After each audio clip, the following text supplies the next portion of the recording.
Então, vamos chamar de série absolutamente convergente. É uma série que é tal que, se você pegar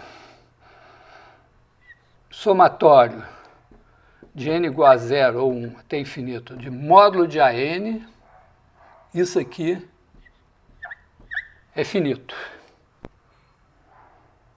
E a gente sabe que isso daqui, pelo critério de Cauchy, implica que somatório de AN, vou botar sem nada aqui, converge. Quer dizer, isso aqui significa, grosso modo, dizer o seguinte, que se Sn igual a somatório de K igual a 0 até N de AK, então existe limite, quando N tende para infinito, de Sn. Quer dizer, isso aqui é a mesma coisa que isso aqui.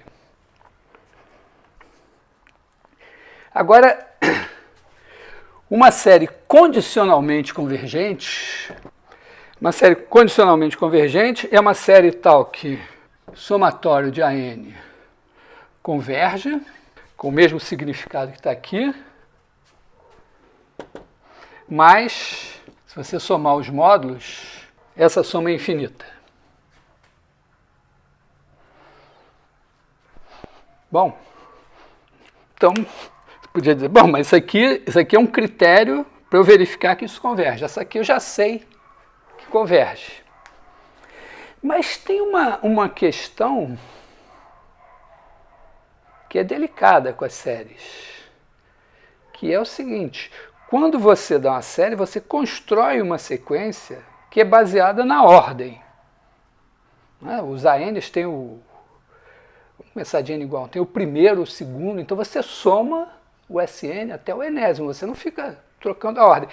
E com o mínimo de traquejo com as séries, você vê que não é tão simples assim, você não pode ficar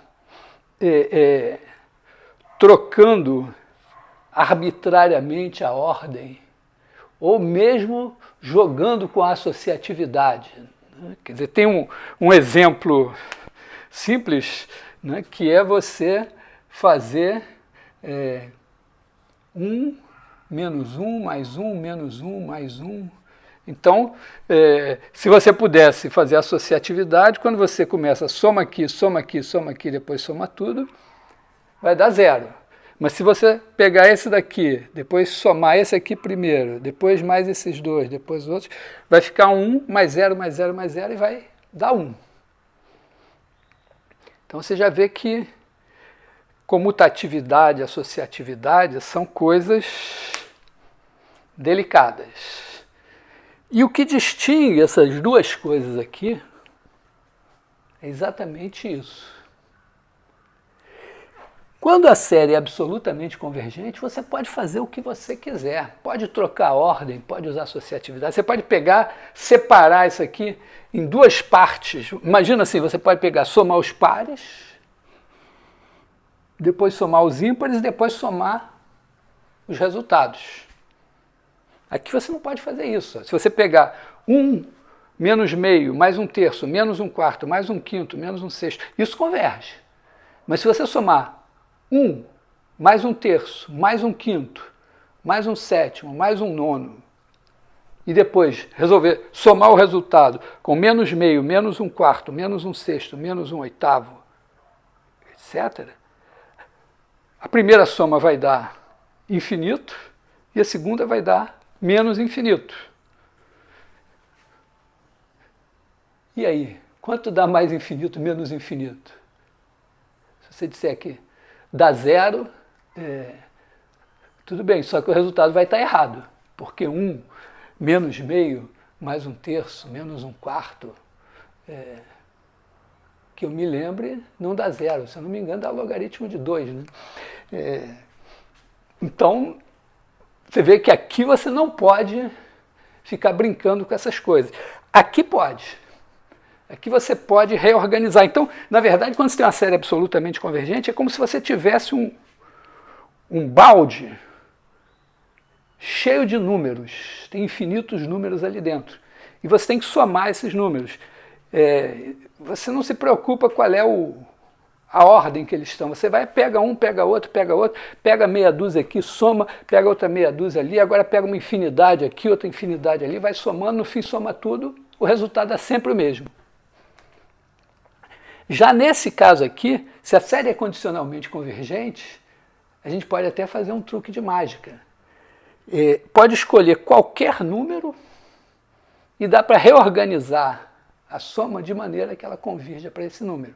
É um truque simples, eu já fiz uma vez na sala, vou só lembrar aqui. Basicamente, eu não vou fazer todos os detalhes, mas basicamente se a soma é condicionalmente convergente, então existe, vamos dizer, uma subsequência, se ela é condicionalmente convergente, portanto a soma dos módulos não é finita, então você tem termos positivos e negativos, e necessariamente você tem os positivos,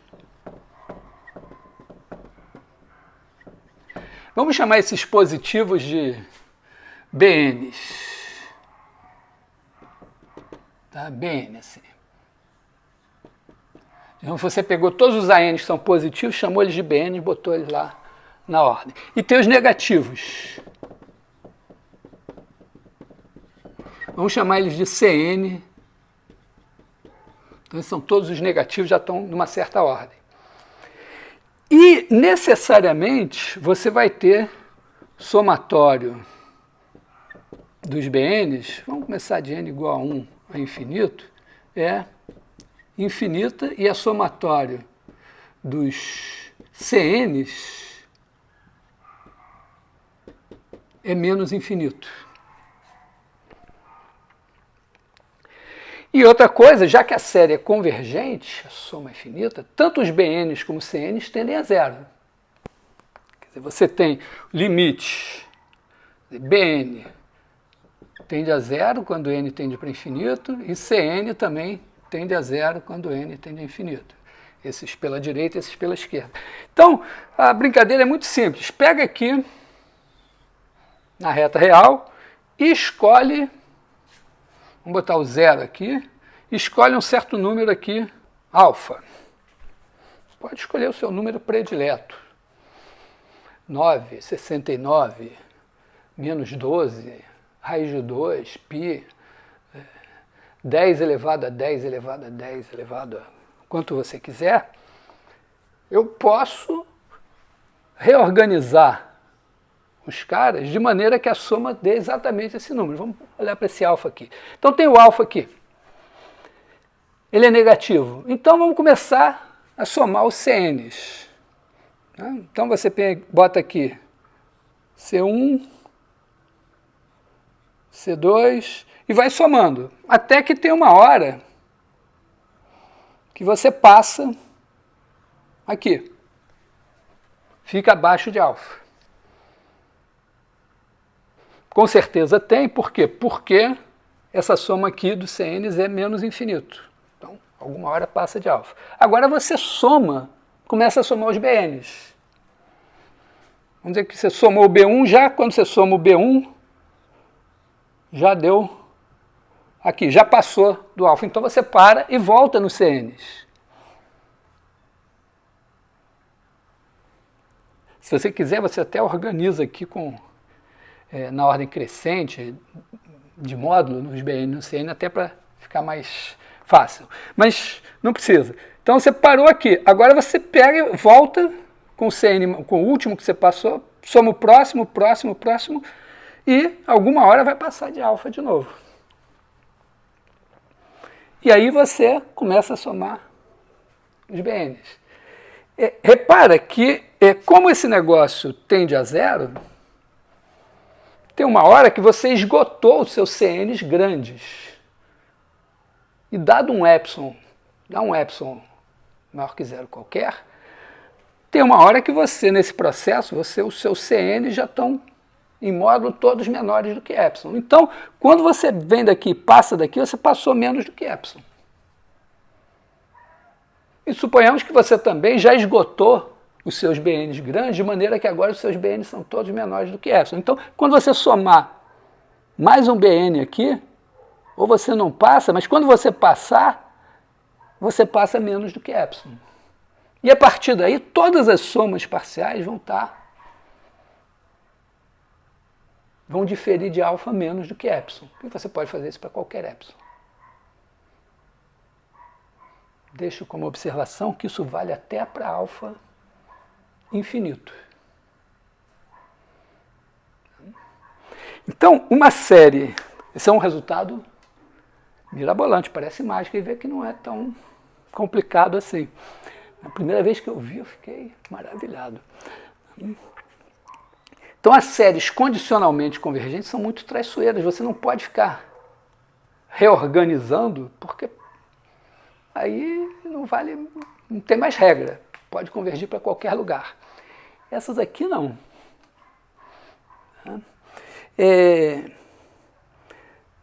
Dá mais ou menos para entender por que isso é verdade.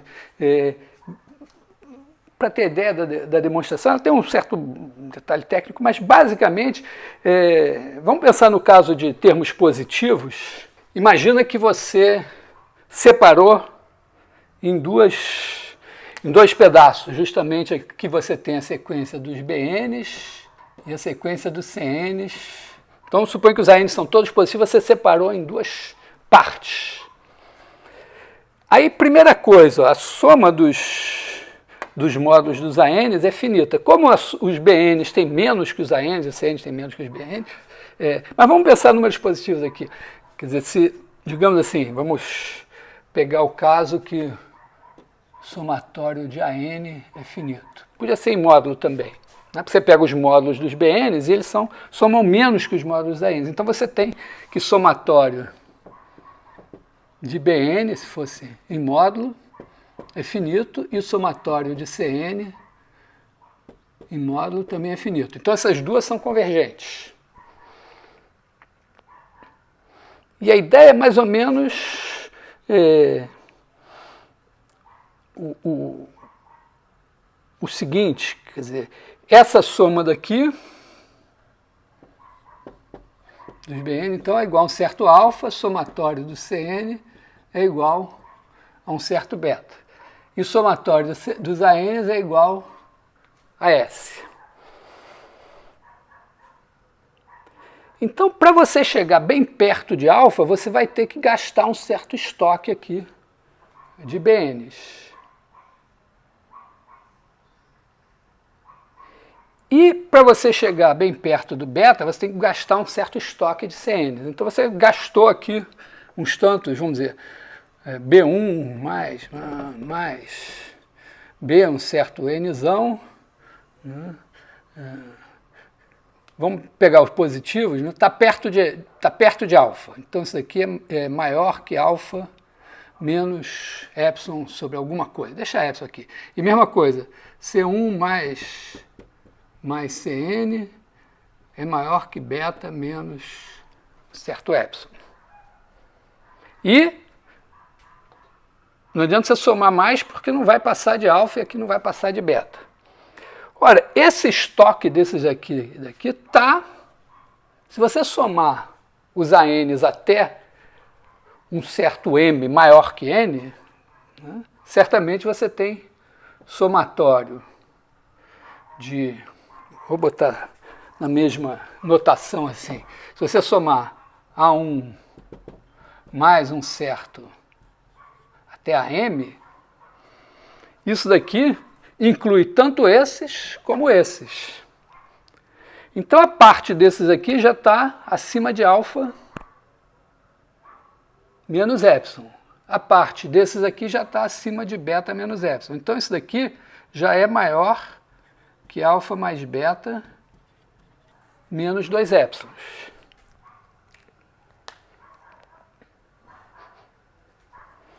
Ao mesmo tempo, se esse M for bastante grande, você sabe que isso daqui está maior do que S. Quer dizer, aqui você tem A1 mais AM maior do que S. E aí, é uma questão de você manipular, né? fazer alguns lemas aqui, por exemplo, observar que alfa mais beta necessariamente é menor ou igual do que S, e depois ver que é menor ou igual, mas ao mesmo tempo é maior ou igual. Mas a ideia é você ver isso aqui. Quando você gasta um certo estoque aqui, um certo estoque aqui, você pode colocar todos dentro de uma soma assim. E vice-versa, se você pegar todos que estão aqui, você pode, somando uma quantidade suficiente de betas, de Bs e de Cs, botar todos que estão aqui, aqui e aqui. Essa é a ideia, vamos dizer, muito grosseiramente, o caminho para você fazer a demonstração. Então, quando você quer fazer manipulações assim com séries, de pegar, juntar, somar umas coisas, somar outras coisas, depois somar os resultados, você tem que garantir que a série é absolutamente convergente, porque senão podem acontecer besteiras. Não vou me alongar sobre isso, mas eu queria fazer uma observação também, porque eu vi umas coisas que me preocuparam, que é o seguinte, passar o limite nas parcelas. A gente tem uma questão que é mostrar, você tem que E é igual a somatório de n igual a 0 a infinito de 1 sobre n fatorial. Isso aqui é 1 mais 1 mais meio mais 1/6, uma coisa assim. E ao mesmo tempo você quer mostrar que é igual ao limite, quando n tende para infinito, de 1 mais 1 sobre n elevado a n. E aí a ideia é você desenvolver isso aqui, envolve esse binômio aqui, e tem uma soma que vai aumentando. Aí você observa que todas as parcelas dessa daqui tendem para essas parcelas aqui. Quer dizer, no fundo você tem uma observação assim, é como se fosse uma coisa assim, né? Somatório de n igual a 0 a infinito, de AN de x com um certo, quer dizer, os ANs tendem num certo, dependem de um certo x aqui.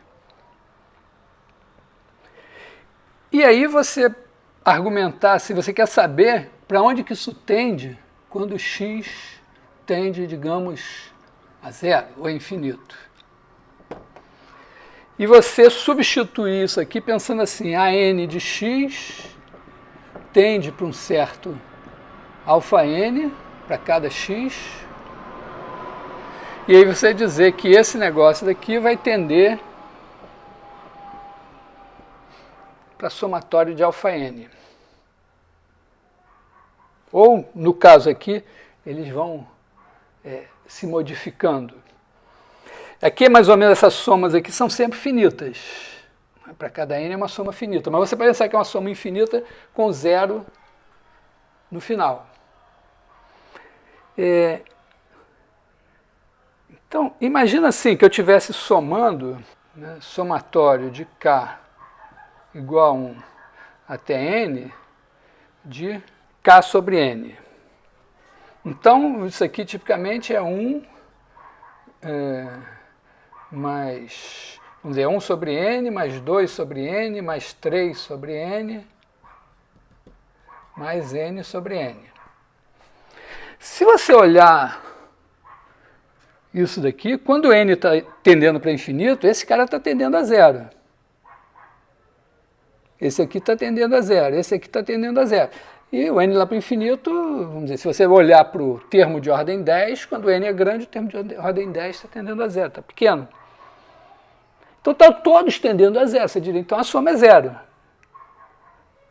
Mas não dá, né? Porque essa soma aqui, para cada n, ela é maior do que 1.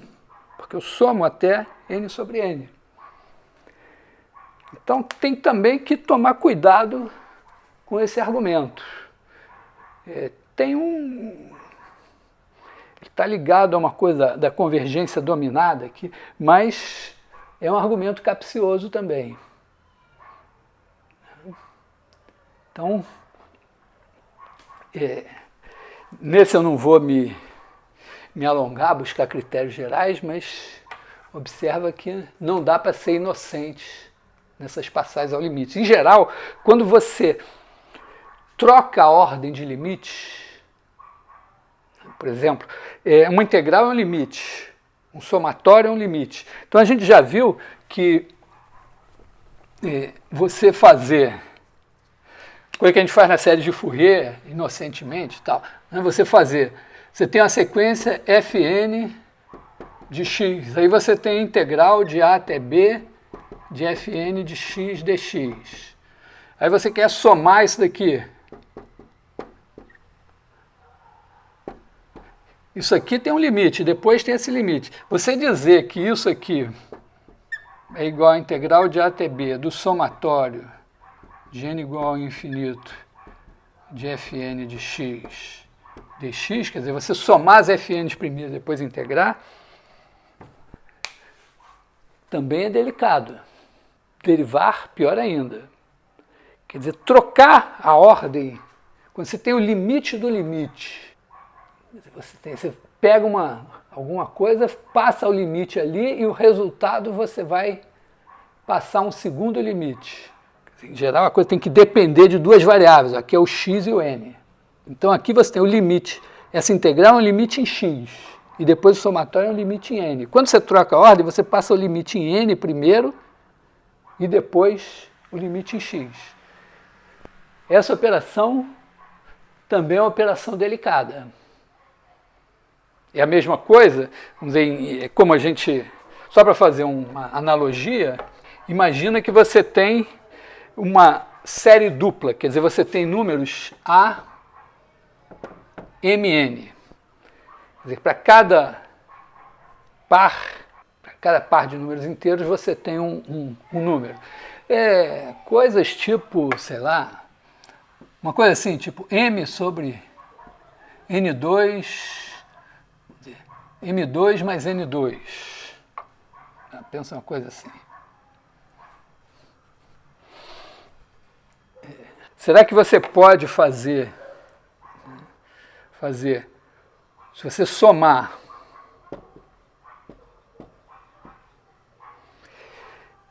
os dois indo de 1 até infinito, você tem que, aqui não tem mais uma ordem natural. Então você pode conceber duas maneiras de pensar. Você faz primeiro o somatório de m igual a 1 a infinito de AMN, e depois você soma de n igual a 1 a infinito. Então, é como se você pensasse assim, tem aqui os m's e os n's, para cada m que você fixa, você tem a soma em n, e para cada n que você fixa, você tem a soma em m. Então, aqui você fixa cada n e soma em m. Então, cada linha aqui tem uma soma e aí você soma os resultados. Você pode fazer o contrário, você pode fazer assim, primeiro você soma para cada m em n e depois soma os resultados das colunas. Então, isso aqui vai ser somatório de m igual a 1 a infinito de somatório de n igual a 1 a infinito de AMN. Não sei se esse exemplo é bom, mas repara que se você fixar um m, você pode somar em n, e a soma vai dar finita. Mas se você fixar um n e somar em m, a soma já dá infinita. Então, pode ser que depois a soma dos n's seja finita, mas, por exemplo, se você botar aqui esse expoente de n maior um pouco, n ao cubo já deve dar, né? Você pode fixar o m, somar em n, você tem um resultado finito, e agora você soma em n, pode ser que você tenha sorte. Encontra um exemplo, esse pode não ser o melhor, né? Então, não é difícil criar exemplos em que isso daqui vai dar uma coisa e isso daqui vai dar outra. A menos que todos esses termos sejam, que é o caso aqui, né? Se todos forem positivos, se no fim você somando tudo der finito, então isso é somável. Mas se aqui a gente introduzir um sinalzinho, pode ser que você, somando numa certa ordem, dê finito e depois, somando os resultados, também dê finito, mas somando em outra ordem, já não dê certo. Me ocorre assim mais ou menos uma ideia que seria ir alternando aqui os sinais, de maneira que aqui positivo, negativo e tal, de maneira que essa soma aqui dá sempre finita, essa dá sempre finita, essa dá sempre finita aqui, mas aqui, quando você olha nas linhas, os sinais são todos positivos, todos negativos, todos positivos, todos negativos, e quando você somar cada linha, todos já vão dar infinitos.